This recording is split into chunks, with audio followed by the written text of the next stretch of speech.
This episode is brought to you by Marvel Studios Echo. All episodes streaming January 9th, only on Hulu and Disney+. Rated TV MALV. Viewer discretion advised. Maya Lopez has betrayed her mentor, the notorious Kingpin. Now on the run, she returns to her hometown to prepare for the biggest fight of her life. Don't miss Marvel Studios' hardest-hitting series yet. An epic 5-episode event. Marvel Studios Echo. All episodes streaming January 9th, only on Hulu and Disney+.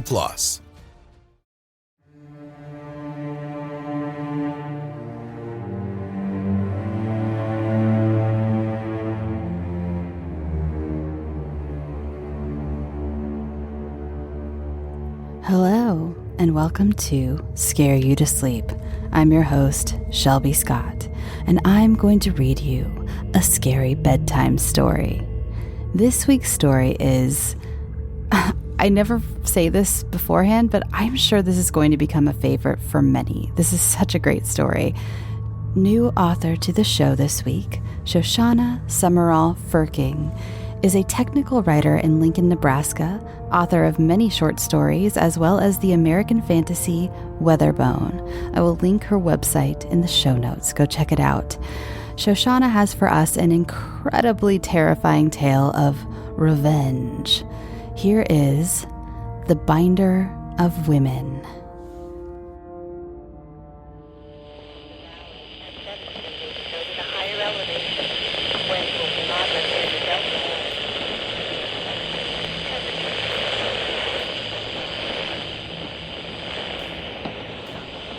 Live reports on the local AM radio station crackled and buzzed with lightning strikes as Clark gunned his car north on the interstate.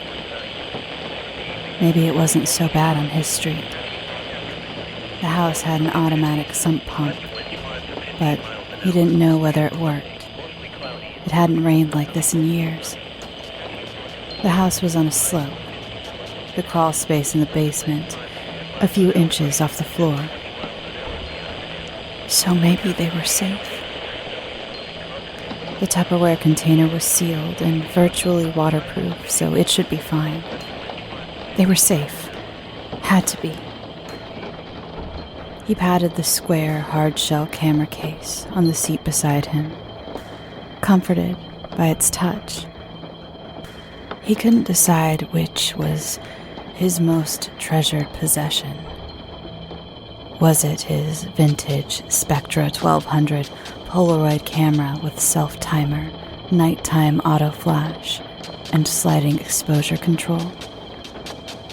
Or was it the 3-ring leather-bound binder that housed the collection of his photos, each page dedicated to a single subject?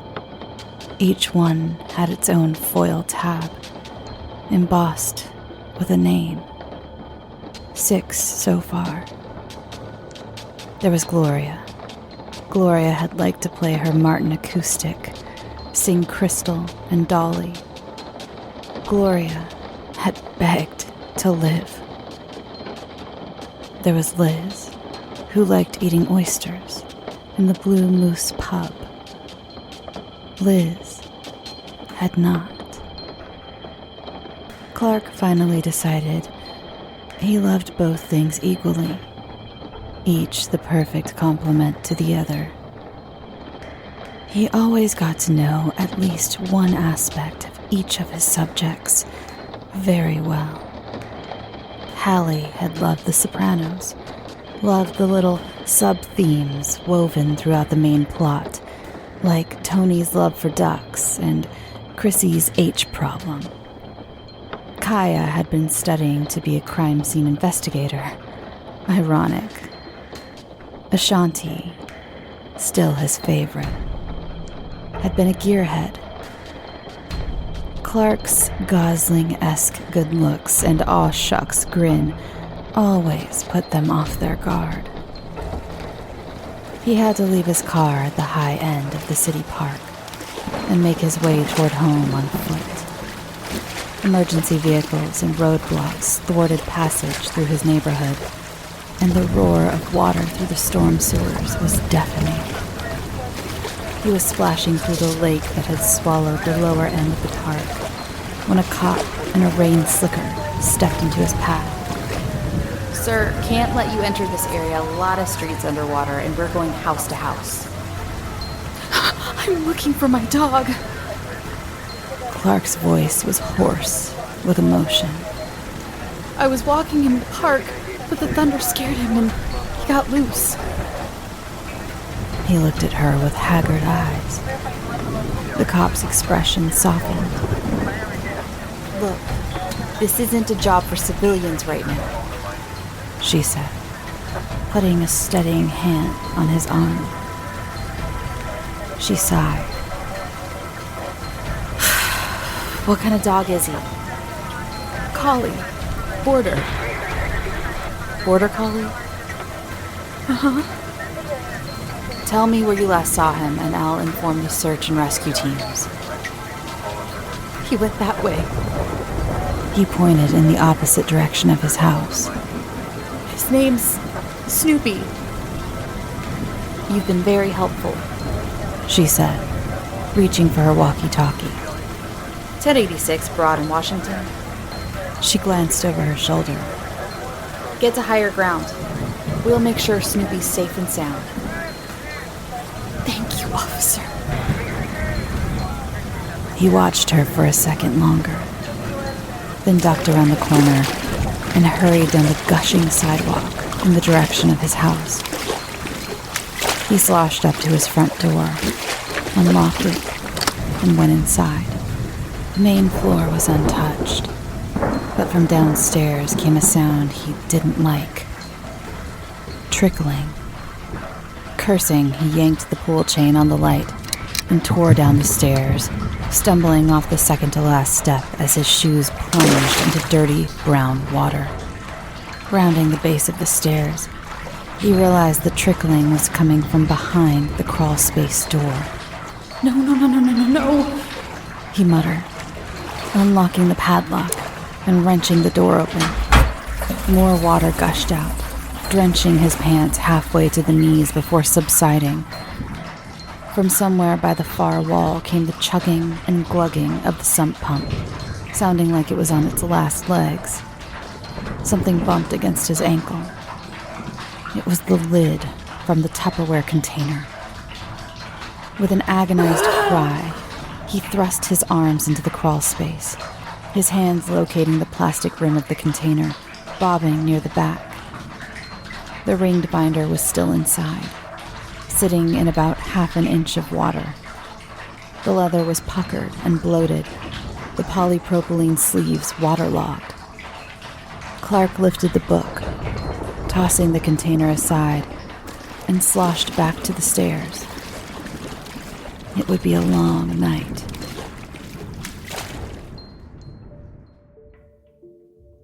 He'd read somewhere that another business had set up shop in the old Woolworths building downtown. Had wondered absently how long it would take for it to fold, like all the others. This morning, Clark found himself parked on the red brick street, in front of the stoop that still had faint lettering along the tiled facade. F.W. Woolworth Co. His gaze rose to the small sign above the door. The fold, in small script beneath the name, Preserving Your Golden Memories. The ad he'd found by Googling had sounded more sophisticated than this place looked. But it was the only photo restoration shop within reasonable driving distance. Also, the ad had said they specialized in Polaroids. He pulled the door open, and a faraway-sounding bell chimed a single, low note. Stepping in from the bright morning sunlight, he paused for a moment, letting his eyes adjust to the gloom. Morning! He looked to his right and saw a black woman with pigtail braids getting up from behind a laptop on a small maple desk. She wore olive khakis and a black t-shirt depicting a mechanical bird. How can I help you? Looking into her eyes and fetching that famous lopsided grin, he approached the desk, opening the manila folder he'd had under his arm. Had some basement issues last night. He laid the folder on her desk and began to carefully unwrap the square of tissue inside. The proprietor chuckled. Welcome to the club. I already went through a day's worth of emails and voicemails before I even unlocked the front door. She looked down at the folder. You, however, are the first to bring me just one single photo. Must be real special. It was of Ashanti. Before, looking around the hood of the car she was fixing, smiling, curious but warm. The picture was clearer in his mind than what remained of the actual photo, which was warped and water-stained. It is, he replied. She was my first college girlfriend. Ah, lucky girl. She winked. Just leave it in the folder, write your name and address. I offer shipping free of charge. Well, Clark had thought of this ahead of time. He never gave out his address. Can't you just give me something to take home? I can do the job myself. The shopkeeper paused several seconds, considering him. Ashanti, before, came sharper in his mind. That day returning as if it were happening all over again. Finally, the shopkeeper held out a hand. Let's have a closer look. He hesitated, then handed it over. As the marred photo touched her palm, her eyes seemed to darken and become more luminous at the same time. Oh. She drew a quick breath, blinking, not even seeming to look at the picture. After a second or two, her smile returned. You know, I think I've got just what you need. She handed him his photo back, motioning for him to follow. The walls of the workshop were adorned in photos of photos, before and after. The restored photos were impossibly vivid, almost better than new. High def, he could have sworn. The woman unlocked a metal cabinet and took out a bottle and pamphlet instructions. Here we go. She turned to hand them over, and Clark grabbed them eagerly, still gazing at the walls. What do I owe you? He asked, remembering his manners. She shrugged. Tell you what, you like the results. You can buy me dinner, and we'll call it even. As they walked back to the front office, she took out a business card, and he saw the name below the company logo and number. Cambria. She turned the card over and jotted a new number before handing it to him. Deal? You got yourself a deal, ma'am. He saluted as he left, and she giggled. As the door fell shut behind him, her smile disappeared. Clark got into his car, conscious of the fact that he may just have met number 7. On the next visit, he would bring the spectra.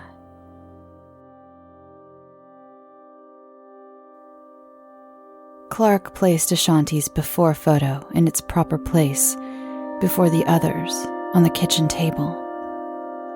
They were all arranged in chronological order, each subject laid carefully on its own paper towel.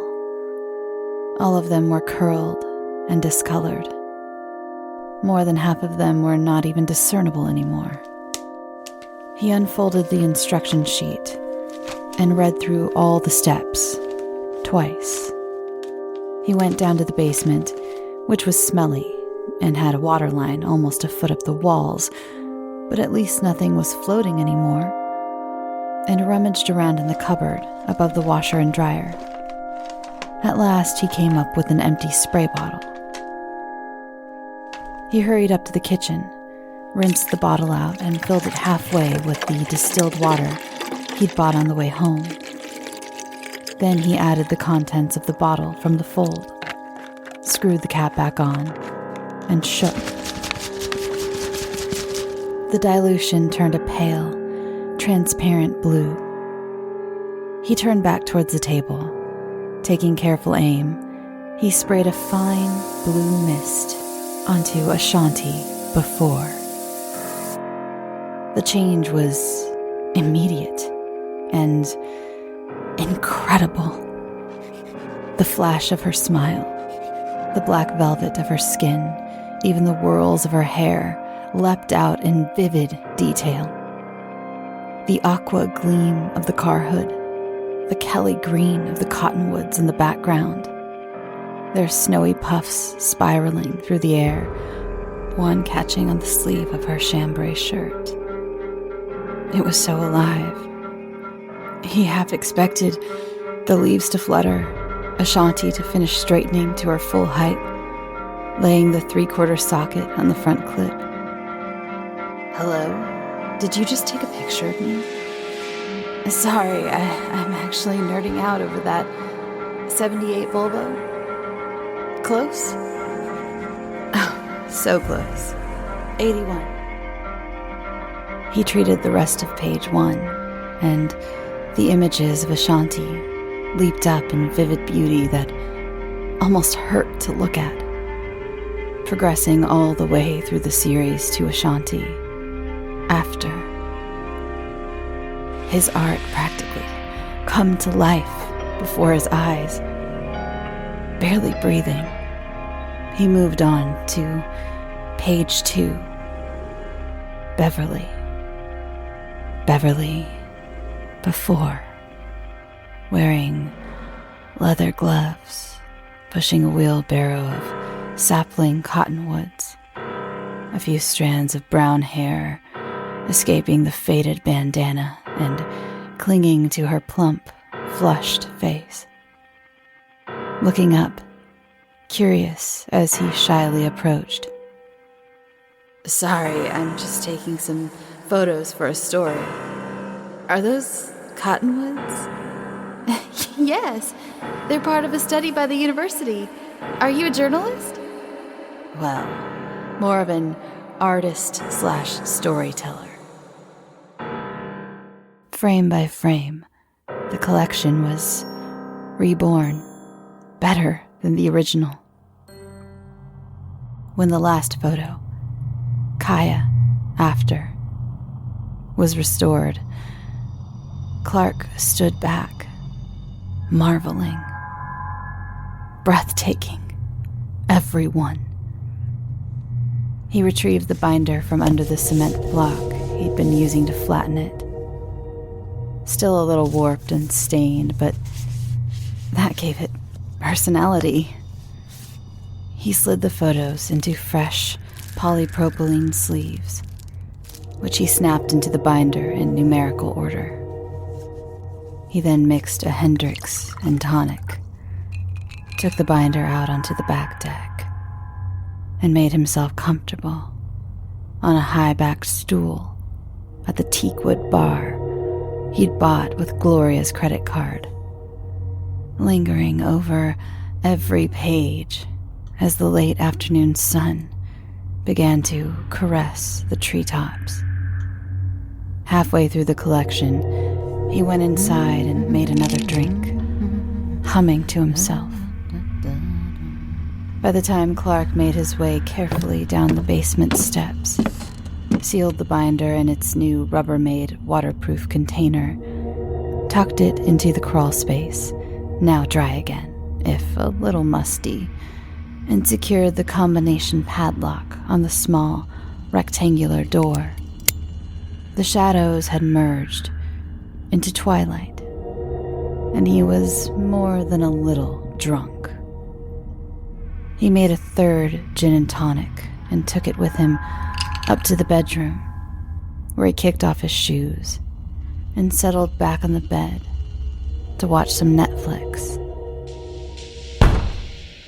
He was awakened by a sound. His drink sat half-finished on the bedstand.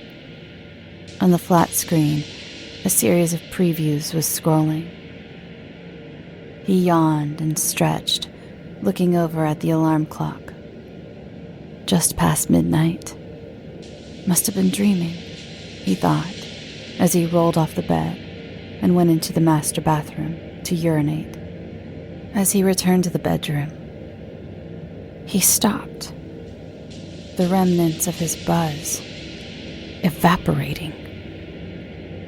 In the middle of the hallway, facing his bedroom, sat a high-backed teakwood bar stool.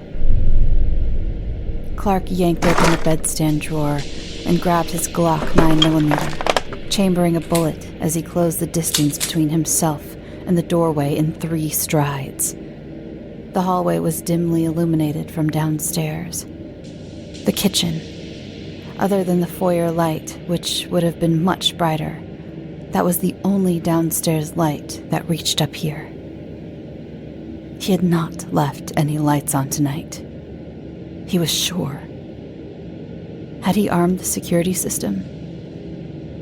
If you're still in here, you're going to die, he called. He edged around the bar stool. He didn't want to touch it, somehow. The door to the other bedroom, which he used for storage, was closed. He shoved the door open and flipped on the light, aiming the gun into every corner. Nothing. He edged down the stairs and into the foyer. On the right was the dark living room. On the left, a single light burned above the small dining table. In the small alcove just off the kitchen, the door to the basement was shut, as he'd left it. On the Simply Safe panel next to the front door, the small screen read, "Armed." You'd better be gone. Clark's voice rang through the house with authority. He walked through every room, turning on every light, searching every corner. Last, he entered the chill of the basement, jerking the chain at the top of the steps to turn on the single bare bulb at the bottom. He pulled out his phone and shone its light into the darkness between the washer and dryer, behind the metal utility cabinets, under the stairs. No sign of an intruder. He spun the combination on the padlock and pulled open the door of the crawl space. Nothing in here but the Rubbermaid container. On impulse, he drew the container to him and took out the binder. He closed the door, slid the padlock into place, and, cradling the book to his chest, climbed the stairs into the brightly lit house. From the main floor, he could see one corner of the bar stool in front of the bedroom door. Anger grew. Someone had gotten past the Simply Safe just to fuck with him. Whoever it had been, they were gone now. You'd better stay gone, he said, ascending the stairs. He did not want to let go of the binder. He turned off the security system, tucked the Glock into his waistband, and, swallowing his aversion, used one arm to lug the bar stool back down and out onto the deck where it belonged. It was the same chair he'd used earlier tonight. Beyond the deck railing, the land fell away steeply into a wooded area that was hidden in darkness at this hour. He stood above the drop and offered a middle finger to the night. You'd better stay gone, he repeated. He locked the deck doors, rearmed the Simply Safe, and turned off all the downstairs lights. Hugging the binder, He went back upstairs. On the bedroom wall, Netflix was still scrolling. He closed and locked the door, returned to bed, and nestled into the pillows. The binder on his left, the gun on his right. It was 1 a.m. The sound that woke him was muffled, distant, yet it had cut through the drone of the TV. Clark was on his feet in an instant, gripping his gun, trying to look everywhere at once. His door was still locked from the inside. His gaze returned to the bed. The binder was no longer there.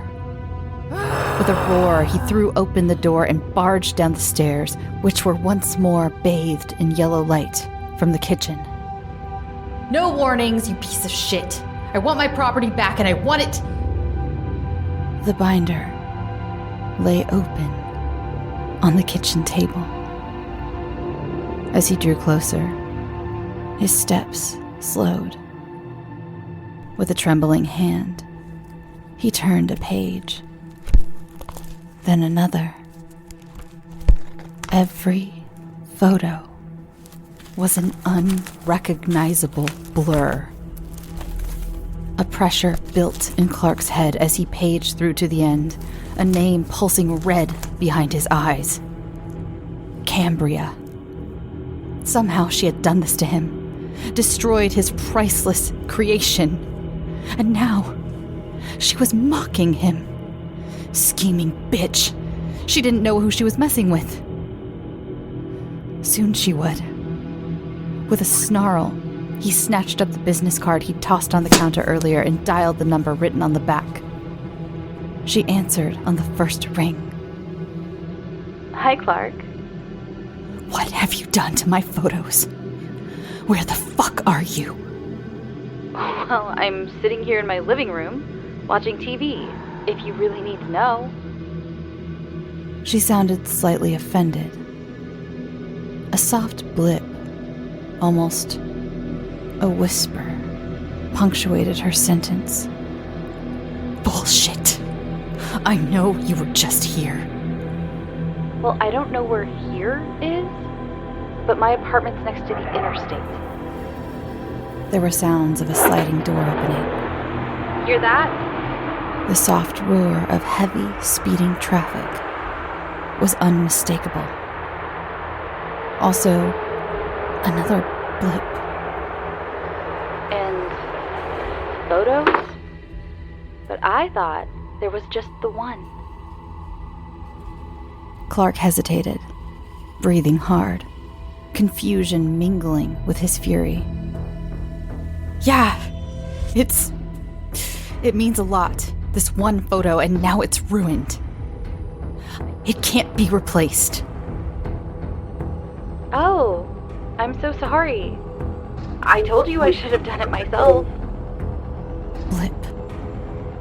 Give me your address, and I'll come over tomorrow and see what I can do. But Clark's mind had stopped racing, brought up short by a thought. I never told you my name. What? This time, the blip came a little harder, finally registering in his consciousness. My name! How did you know it? You told me your name at the shop. Jeez, paranoid much? Now she sounded amused. Come on, give me the address and I'll make this right. Blip. I'm not giving you shit. I don't want you anywhere near my home.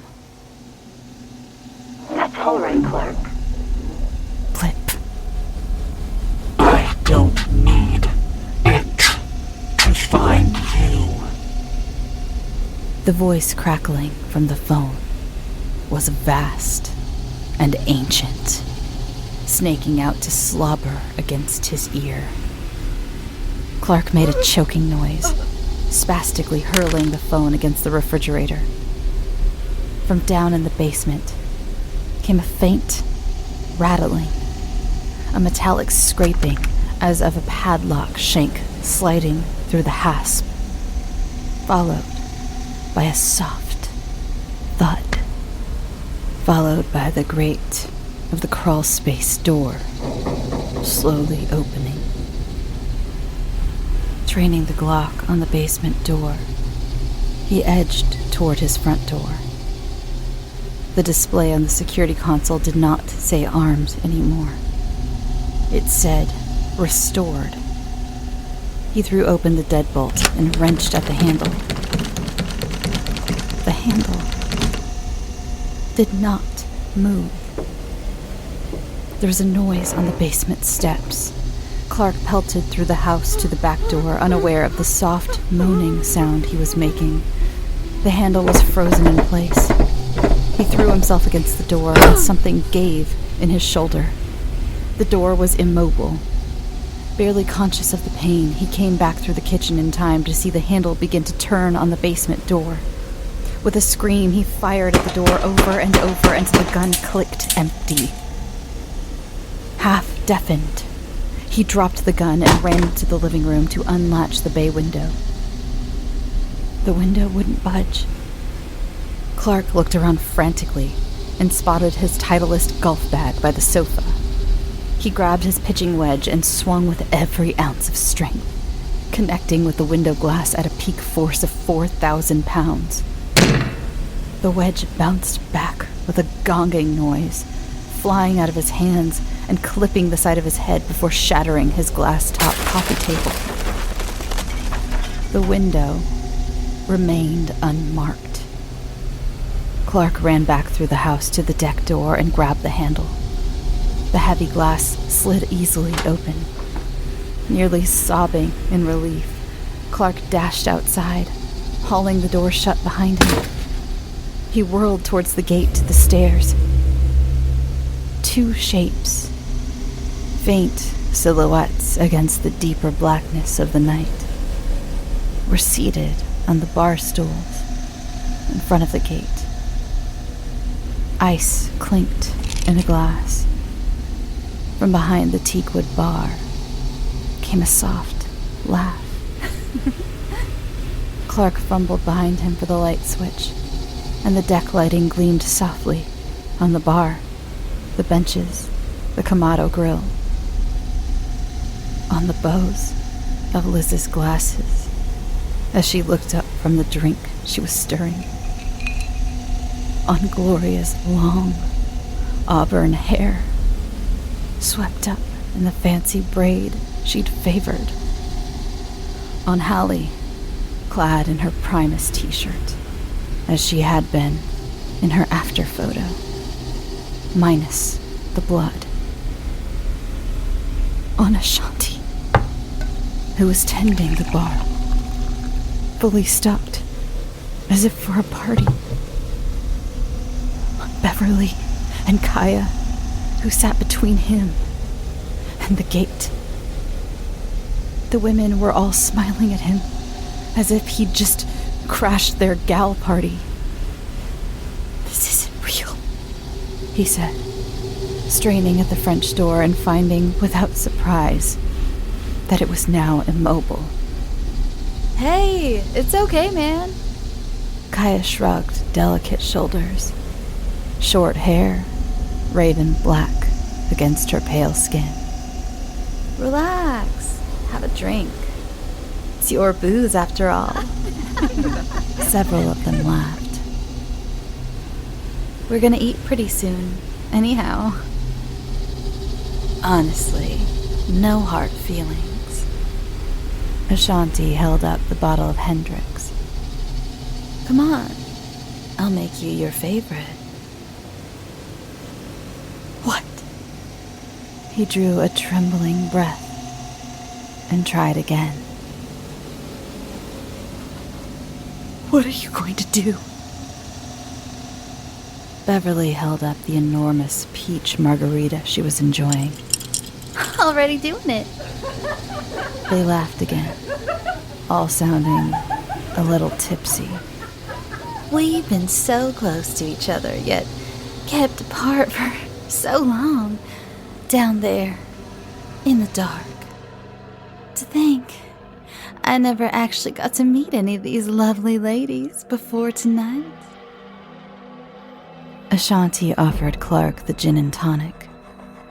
It even had the requisite 3 thin cucumber slices. Deciding to play along, Clark accepted the glass, his hand touching hers in the process. She was warm, real as houses. "Who's Cambria?" he asked, refusing the chair she gestured to. "What was that thing on the phone?" Beverly and Kaya looked at each other and giggled, but Gloria just winked. She's on her way. Clark's hand shook, and he spilled a little of his drink. Someone had to have heard the gunshots in there. The cops will be here soon. You're hurting my feelings now, Ashanti pouted. You know I make the best drinks. And isn't it obvious by now? Nothing gets out of here tonight. Not even sound. Her stomach rumbled loudly at that moment, and she placed a self-conscious hand on her midsection. Excuse me. I am starving. As she turned back to the bar, the deck lights caught something that should not have been there. On the back of her head were 2 eyes staring out at him through tendrils of drowned hair. Clark leapt over the chair, the glass flying out of his hand, tangled a foot in the aluminum bracket, and went sprawling. What in the fucking fuck? He keened breathlessly, kicking away the chair and scrambling backward, crab-like, before using the railing to pull himself upright. Beyond it, the ground was too far down for the lighting to even reach. No escape that way. Hallie gave him a sympathetic smile, taking another drink from Ashanti and walking toward him. Don't be silly. We're all a little different now. But it's no big deal. Please.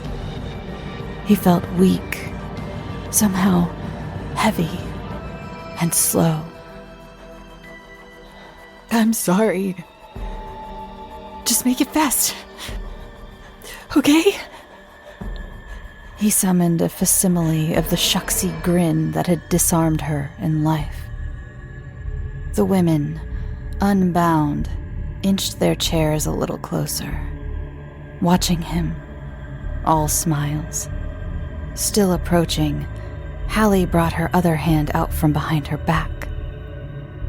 There was an explosion of white light, the old-timey click and whir of a Polaroid camera. Their laughter was closer. Momentarily sightless, Clark lashed out, catching the side of Hallie's head by sheer luck.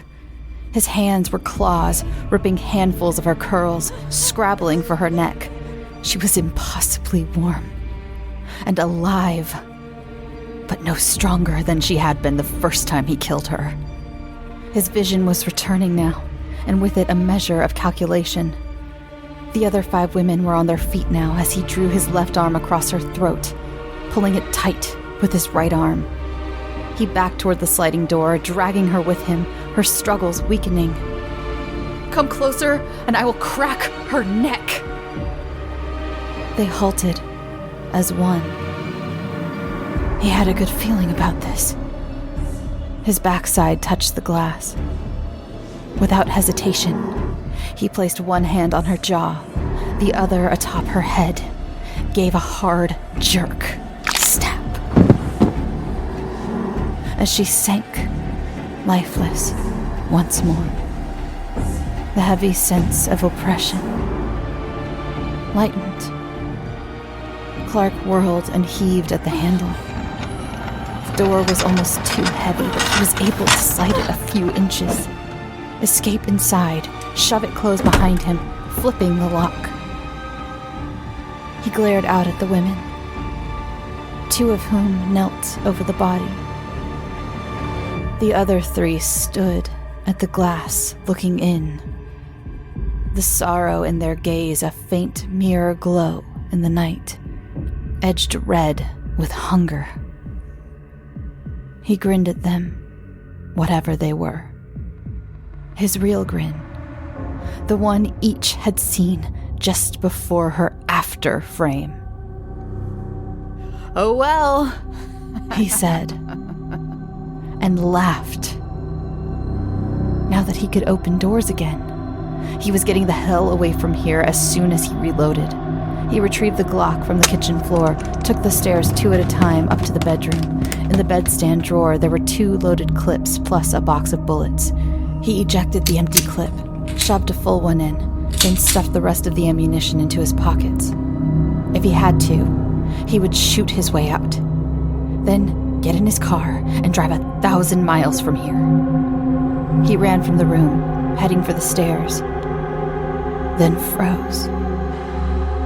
Gathered round the base of the stairs were Ashanti, Beverly, Liz, Kaya, and Gloria. In their arms lay Hallie, eyes empty and unseeing. "You made this. We became a family." Gloria's stare was infinite sadness. "Now you take even this from us?" "Good," Clark replied. "You should have stayed dead in the first place." He was thinking fast. There was an escape ladder somewhere, in the spare room, he thought. If he could get in there, lock the door, find the ladder, get a window open. He turned back and saw the thing sitting at the end of the hall. The shape was almost female, but looking at it was like looking into night itself. It sat against the wall, as if on a bar stool, feet resting where the footrail would have been. Had there been a bar stool? Slowly, it raised a hand, fanning the air with something. With a flick, the object landed at his feet. It was the Polaroid of him. The picture was impossibly vivid, almost high def. "Where's my dinner?" It was grinning. He didn't know how he knew this. The insectile voice was black static. Bitch. Go fuck yourself! He shrieked, pulling the trigger again and again, emptying the clip into that blackness, even as it rose from its invisible seat, stepped down, and began to walk. He ejected the clip and fumbled for a fresh one. He hadn't realized he was backing toward the stairs until he felt their hands. Until he felt their scaled and slithering fingers, and as the thing of shadow spread its arms to welcome its new children, each of them took back something, giving it new purpose and meaning as his before became thereafter.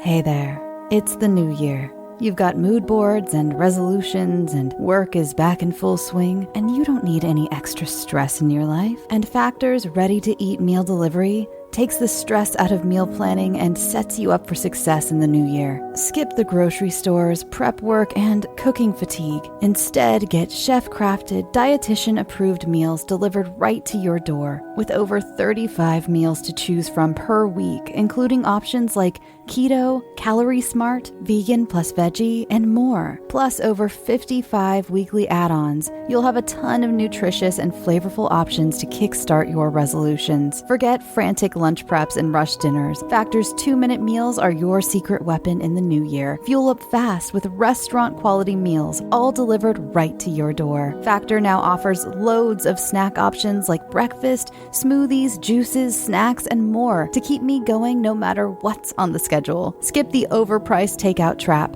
Factor is cheaper and way more delicious than takeout. Get chef-crafted, restaurant-quality meals delivered right to your door. They are ready to heat and eat in just 2 minutes, which means more time for you. Need a special occasion meal? Gourmet Plus is the perfect solution if you're looking for fast, upscale options done easily. When things get hectic, Factor is flexible. Change up your order every week with plans from 4 to 18 meals per week. Or pause or reschedule your deliveries anytime. Stress less over meal times in the new year. Factor's no prep, no mess meals free up time otherwise spent on shopping, cooking, and cleanup. No more wasting time in the kitchen. Not only does Factor offer fast, simple solutions when I'm too busy to cook, they also help me stay on top of my goals. With offerings like Protein Plus and Keto, I can stay on track. This is definitely going to come in handy for my New Year's goals. Factor has everything I need for a week of flavorful, nutritious eats.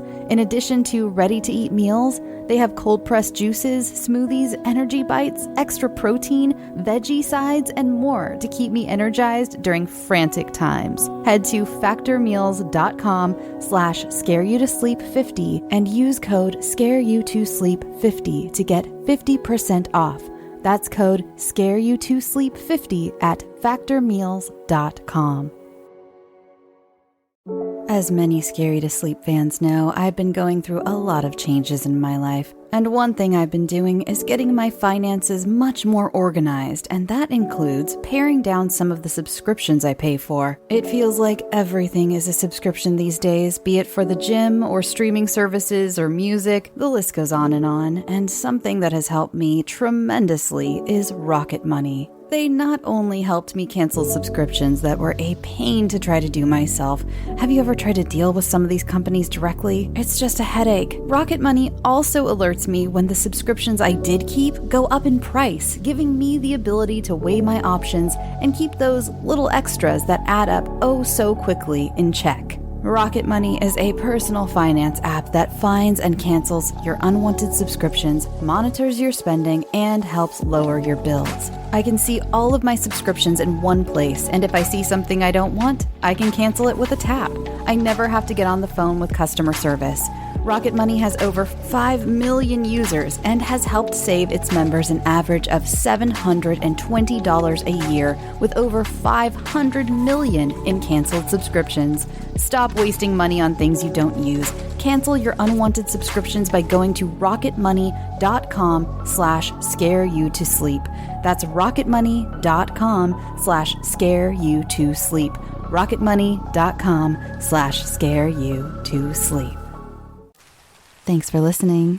Thank you so much to my author this week, Shoshana Summerall-Furking. Again, her website is in my show notes, so go check that out.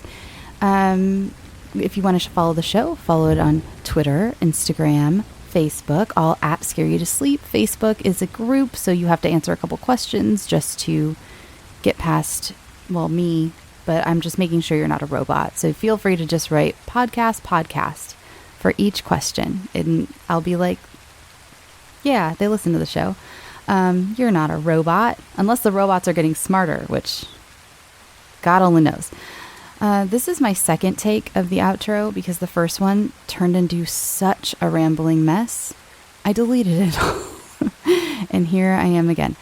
I baked a banana bread this week, and it was very, very good. And that is it. And other than that, I got a little bit of a late start this week. I knew I would. This was not anticipated, unanticipated. because I was out of town doing some family stuff, but that's okay. I'm back now.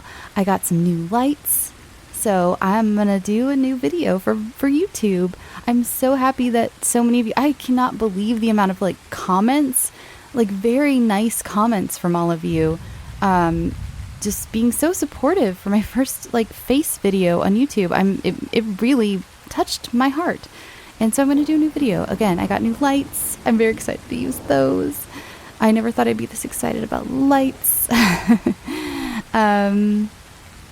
What else? Anything else? No new announcements really if you're new here, or just a reminder, if you would like to support the show on Patreon and you would like to, or you would like the show ad-free, you can join Patreon for as little as $1 a month.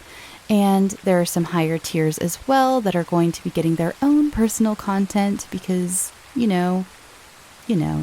And, but for this, as of this moment, you have access for as little as $1 a month again to a whole lot of bonus episodes, like everything. None of the current bonus episodes are going to be put behind extra paywalls, by the way. They will stay available to all the tiers. It's just in the future, I just wanted to clarify that in the future, I will be doing some extra stuff that will only be available to the $5 and $10 tiers. So just so you know that, nothing's going to be like going away for the $1 tiers, but in the future, I'm going to have to get a little choosier just to give some of my $5 and $10 people some extra fun stuff, because you deserve it. You deserve it. You help me, keep a roof over my head and during these very difficult past few months. So there you go. What else? I'm not going to ramble like I did last time. I'm keeping an eye on that clock. I know some of you like it. It's just that I'm very tired right now. I had a lot of technical difficulties with this episode. Had nothing to do with the story itself or the author or anything like that of the sort. It was very much just technology was not my friend this week. It just wasn't. It's fine. Everything turned out fine. But I had to reboot some shit. I'm not going to get into it. You don't care. I don't care. It's gone. It's in the past. I'm just tired. This is why I redid it, and I'm keeping an eye on the time. Again, I know some of you like it when I ramble at the end for lengthy amounts of time, but it's not good. It's not a good look when I'm tired and I'm talking about absolute nonsense. The last take, I was talking about the grocery store. Don't even get me started. Okay, I'm going to go. I love you. Go get some sleep. Drink water for the love of whoever you pray to at night, or don't. For the love of you. For the love of you. Not some deity. For the love of you. Go drink some fucking water. And go get some sleep. Sweet dreams.